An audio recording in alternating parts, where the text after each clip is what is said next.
Good morning बच्चों। मैं आपकी हिंदी की टीचर फूल कुमारी मैम। और आप लोग कल वर्णमाला पढ़ रहे थे तो वर्णमाला पूरा नहीं हुआ था, उसका अगला भाग आज पढ़ेंगे। कल आप लोगों ने पढ़ा वर्णमाला को दो भागों में बांटा गया है। कितने भागों में बांटा गया है? दो भागों में, स्वर और व्यंजन। कितने भागों में बांटा गया था?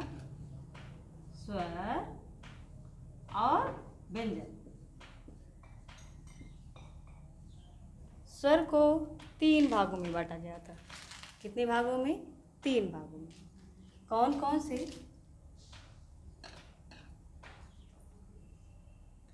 ह्रस्व स्वर,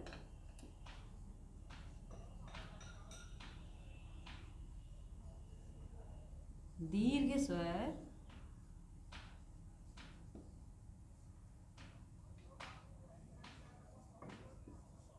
प्लुत स्वर।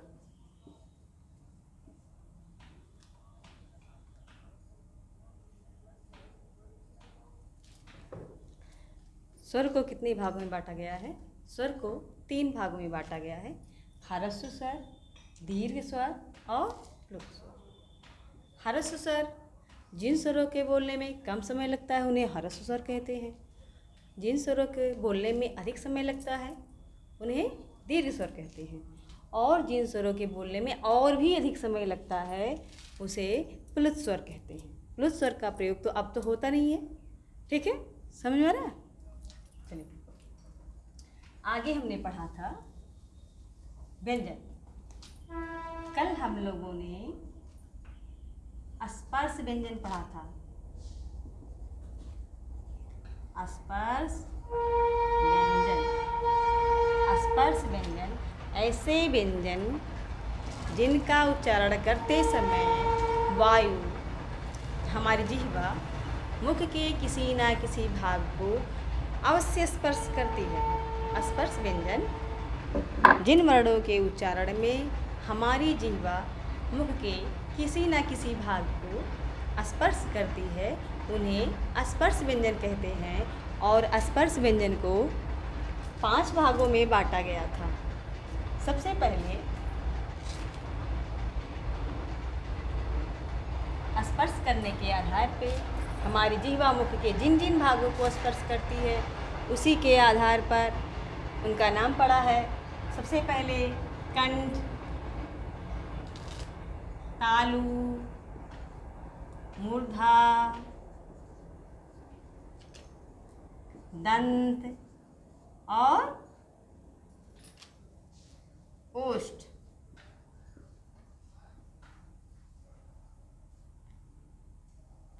कल आप लोगों ने पढ़ा था स्पर्श व्यंजन के 5 वर्ग हैं। का वर्ग जिनका उच्चारण मुख के कंठ भाग को स्पर्श करती है। तालु हमारी जीवा तालु भाग को स्पर्श करती है।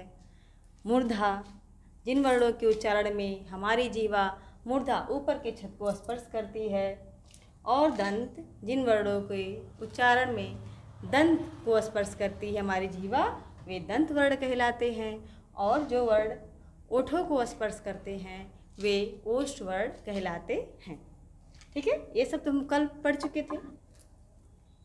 अगला पढ़ते हैं ऊष्म व्यंजन। ऊष्म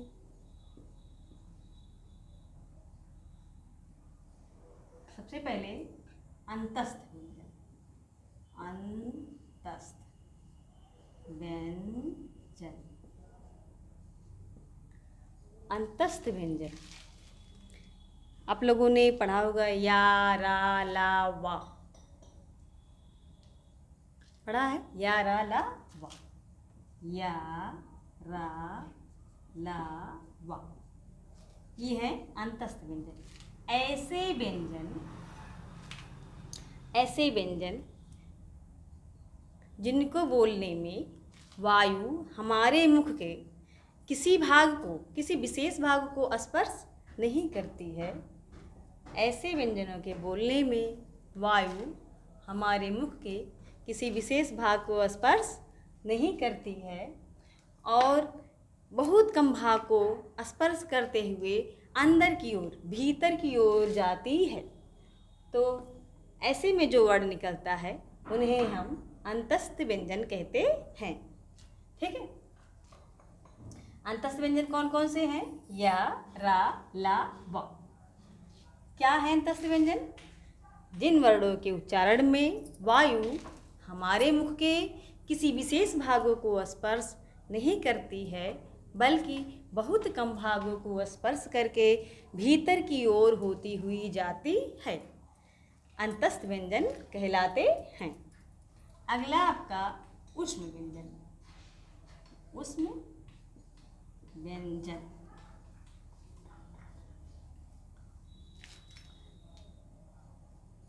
स्पर्श व्यंजन आप लोग पढ़ चुके हैं, अंतस्थ व्यंजन और ऊष्म व्यंजन 2 और 3। ऐसे व्यंजन जिन व्यंजनों को बोलते समय वायु हमारे मुख के किसी विशेष भागों को स्पर्श करने के कारण रगड़कर गर्म हो जाती है। जिन व्यंजनों के उच्चारण में वायु हमारे मुख के किसी विशेष भागों को स्पर्श करने के कारण गर्म हो जाती है और ऊष्मा उत्पन्न हो जाती है, वे वर्ण ऊष्म वर्ण कहलाते हैं। ऊष्म वर्णों में सा, सा, सा और हा, ये 4 वर्ण आपके ऊष्म वर्ण होते हैं। और अंतस्थ वर्ण, ये अंतस्थ वर्ण भी 4 होते हैं, ऊष्म वर्ण भी 4 होते हैं। आगे आप लोग संयुक्त व्यंजन पढ़ते हैं। क्या पढ़ते हैं? संयुक्त व्यंजन। संयुक्त व्यंजन ऐसे व्यंजन जो 2 से या 2 से अधिक वर्णों के मिलाने से एक व्यंजन बनता है, उसे संयुक्त व्यंजन कहते हैं। क्या कहते हैं? संयुक्त व्यंजन। संयुक्त माने 2, कम से कम 2। जैसे श कैसे बना है? ये बना है का प्लस सा। देखिए, का में हलंत लग गया, आधा का और सा, छा हो गया। त्रा, देखिए त्रा कैसे बना है? आधा ता के नीचे हलंत लगाया है और प्लस रा, त्रा। ज्ञा, देखिए कैसे ज्ञा बना है? जा प्लस इया, आधा जा प्लस इया। त्रा कैसे बना है? आधा ता प्लस त्रा, त्रा बना है। ज्ञा कैसे बना है? जा प्लस इया। इसी प्रकार से स्रा, स्रा और श्रा पर पढ़ते हैं आप लोग ना, तो स्रा, श्रा प्लस रा। अंतस्थ व्यंजन 4 होते हैं, ऊष्म व्यंजन 4 होते हैं और संयुक्त व्यंजन भी 4 होते हैं। कितने होते हैं? 4 होते हैं। गुड, चलिए मिटाते हैं।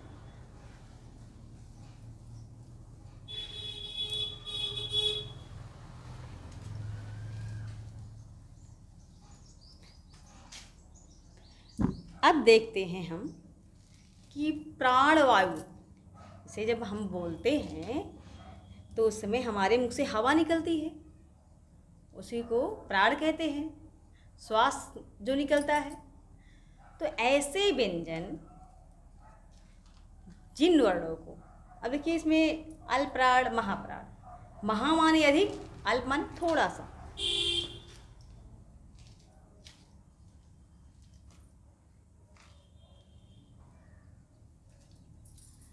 देखिए पहला वर्गीकरण हो गया आपका श्वास,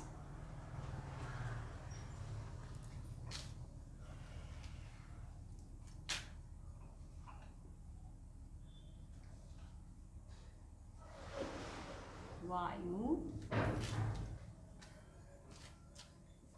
के आधार पर।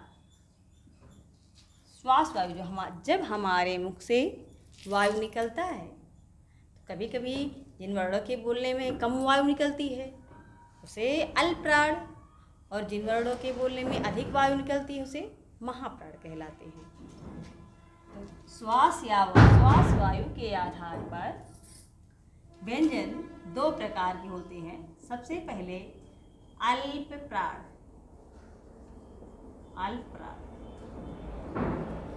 जिन वर्णों के उच्चारण में हमारे मुख से कम वायु निकले उसे अल्प प्राण कहलाते हैं। ठीक है। जिन वर्णों के उच्चारण में हमारे मुख से कम वायु निकलती है, कम वायु निकलती है, अल्प प्राण कहलाते हैं। अल्प प्राण कहलाते हैं। जैसे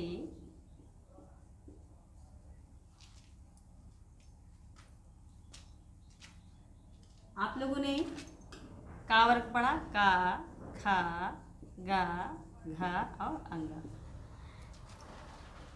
पहला, तीसरा और पांचवा ये सब अल्प प्राण होते हैं। तो आपके 5 वर्ग होते हैं, का वर्ग, चा वर्ग, टा वर्ग, ता वर्ग और उसके बाद पा वर्ग। तो प्रत्येक वर्ग का पहला, तीसरा, पांचवा वर्ण महाप्राण अल्प प्राण कहलाता है। प्रत्येक वर्ग का पहला, तीसरा और पांचवा वर्ण अल्प प्राण कहलाता है। अब जैसे इसमें का, गा, अंगा, चा, जा, इया,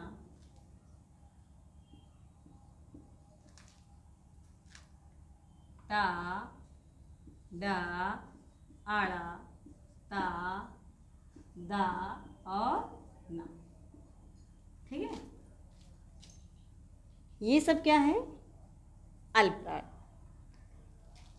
और देखिए अंतस्थ व्यंजन भी अल्प प्राण होते हैं।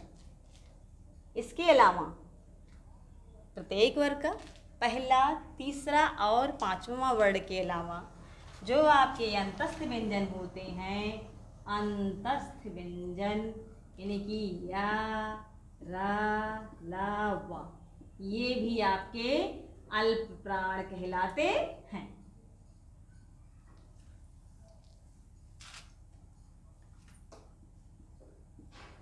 समझ में आ रहा है? देखिए अल्प प्राण जिन वर्णों के उच्चारण में हमारे मुख से कम वायु निकलती है वे अल्प प्राण व्यंजन या वर्ण कहलाते हैं।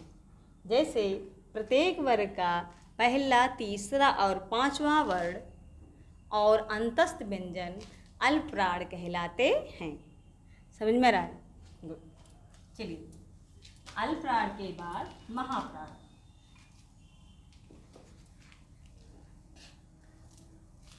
जैसे अल्प प्राण को बोलने में कम वायु निकलती है उसी प्रकार से महाप्राण को बोलने में अधिक वायु निकलती है उसे महाप्राण कहलाता है, कहते हैं। ऐसा भी पहला अल्प प्राण हो गया, दूसरा महाप्राण। क्या कहते हैं? महाप्राण। तो जिन वर्णों के उच्चारण में, जिन वर्णों के उच्चारण में मुख से अधिक वायु निकले, अधिक वायु निकले, महाप्राण कहलाते हैं। महाप्राण कहलाते हैं। जिन व्यंजनों के उच्चारण करते समय हमारे मुख से अधिक वायु निकलती है उसे महाप्राण व्यंजन कहते हैं। अब प्रत्येक वर्ग का दूसरा और चौथा वर्ग, प्रत्येक वर्ग का दूसरा और चौथा वर्ग।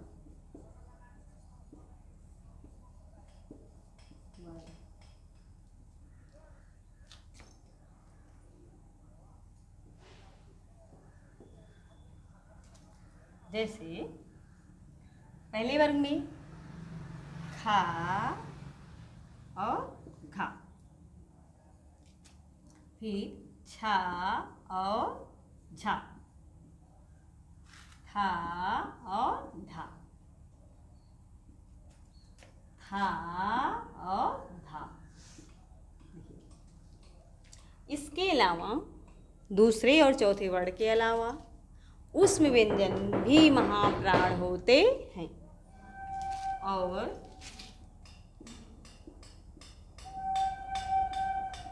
ऊष्म व्यंजन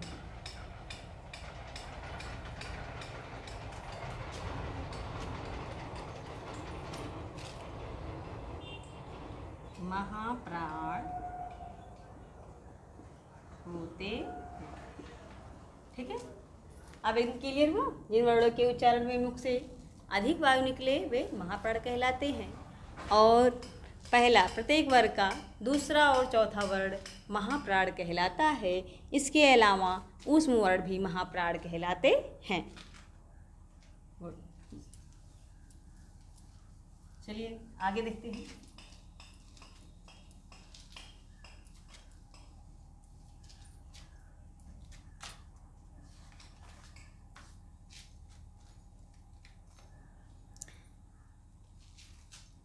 ध्वनियों का उच्चारण करते समय हमारे स्वर तंत्रियों में कंपन होता है।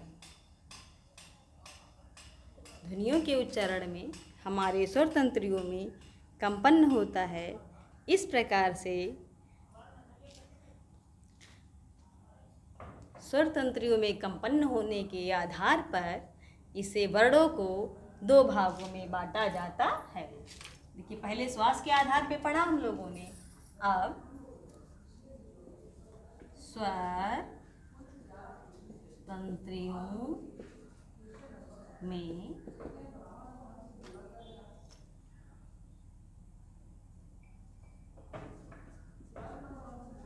उत्पन्न नाद के आधार पर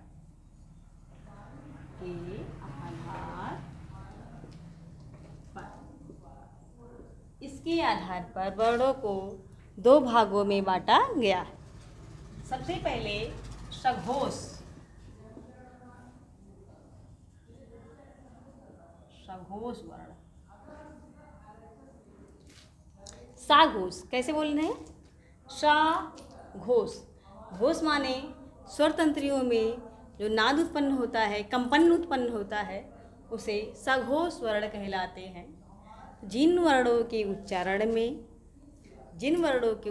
में हमारे स्वर तंत्रियों में कंपन उत्पन्न होता है उसे सघोष वर्ण कहते हैं। जिन वर्णों के उच्चारण में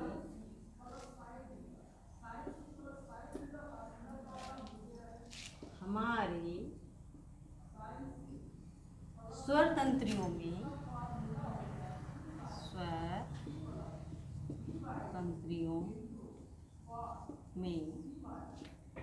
कंपन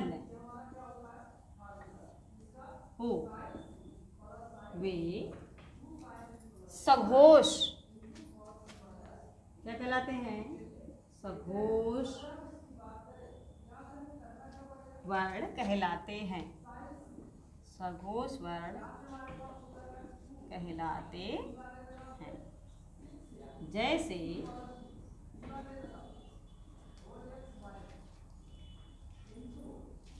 जैसे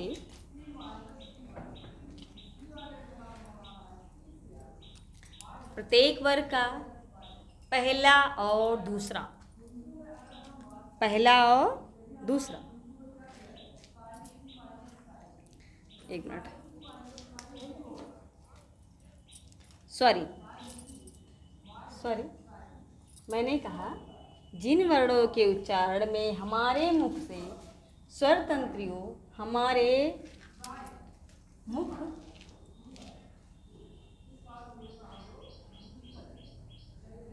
के स्वर तंत्रियों में कंपन हो, वे सघोष वर्ण कहलाते हैं। सघोष वर्ण प्रत्येक वर्ग का तीसरा, चौथा, पांचवा, इसे आप लोग बोल के देखिए, ग, घ, अंगा, यहाँ पर नाद उत्पन्न हो रहा है। चा छा छोड़ के ज, झ, इया, टा ठा छोड़ के था, ढ, अड़ा। सघोष यानी कि जिसमें घोष उत्पन्न होता है, जैसे गा, घा, अंगा, ठीक है, जा, झा, इया, डा, धा, अड़ा, दा, धा, ना।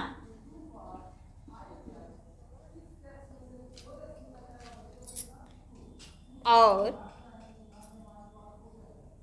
अंतस्थ व्यंजन, अंतस्थ व्यंजन,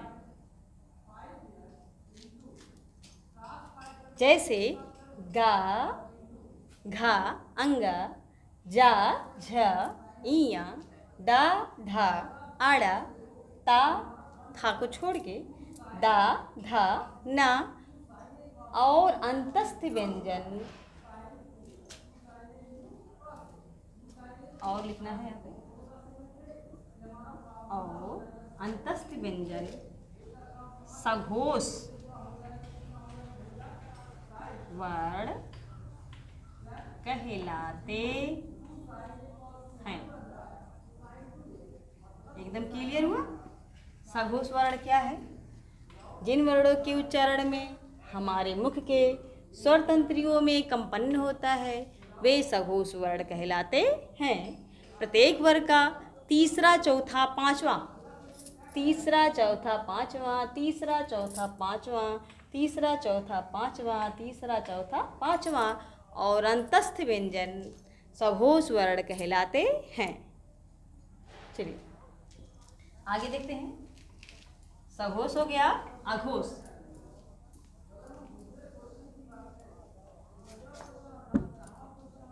सघोष के बाद दूसरा अघोष। देखिए जैसे कि बात अघोष वर्ण, नाम से ही पता चल रहा है कि जिन वर्णों के उच्चारण में हमारे मुख के स्वर तंत्रियों में नाद ना उत्पन्न हो, यानी कि जिन वर्णों के उच्चारण में हमारे मुख के स्वर तंत्रियों में नाद उत्पन्न ना हो, उन्हें अघोष वर्ण कहलाते हैं। अघोष, आ घोष यानी कि बिना घोष के, ठीक है। जिन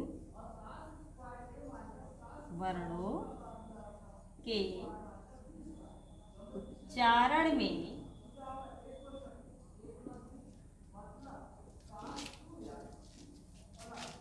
हमारे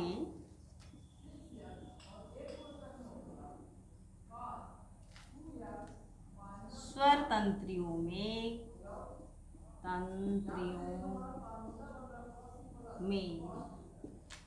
नाद, नाद या कंपन एक ही चीज होता है, उत्पन्न ना हो, ना हो, अघोष वर्ण कहलाते हैं। अघोष वर्ण कहलाते हैं।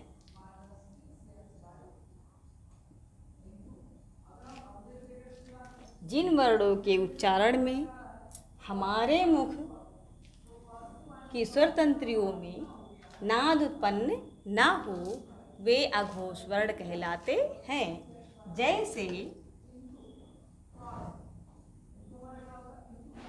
प्रत्येक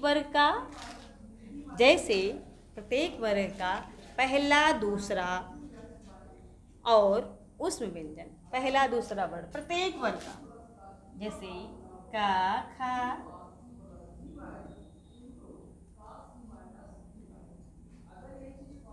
चा छ, जा झा, ता ठा और ता था।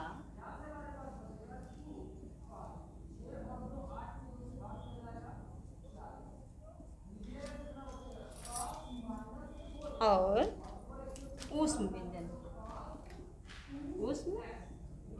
व्यंजन अघोष वर्ण कहलाते हैं। अघोष वर्ण कहलाते हैं। जिन वर्णों के उच्चारण में हमारी स्वर तंत्रियों में नाद उत्पन्न ना हो वे अघोष वर्ण कहलाते हैं। जैसे प्रत्येक वर्ण का पहला दूसरा का खा, चा छा, टा ठा, ता था और उसमें व्यंजन आप लोग जानते हो, या रा, सा सा हा। अंतस्थ व्यंजन कौन कौन से हैं? या रा ला वा, 4। उस व्यंजन कौन से हैं? सा और सा हा। ठीक है, समझ में आ रहा है? तो सबसे पहले श्वास वायु के आधार पर बांटा गया है।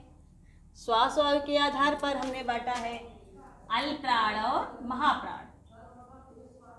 अल्प प्राण, दूसरा महाप्राण। उसके बाद स्वर तंत्रियों में उत्पन्न नाद के आधार पर, नाद के आधार पर भी 2 भागों में बांटा गया है। सबसे पहले सघोष और फिर अघोष। एकदम क्लियर हुआ? अब आप लोग का वर्णमाला पूरा हो गया है। आप लोग नोट कर लीजिए और पढ़ लीजिएगा, याद कर लीजिएगा। Thank you.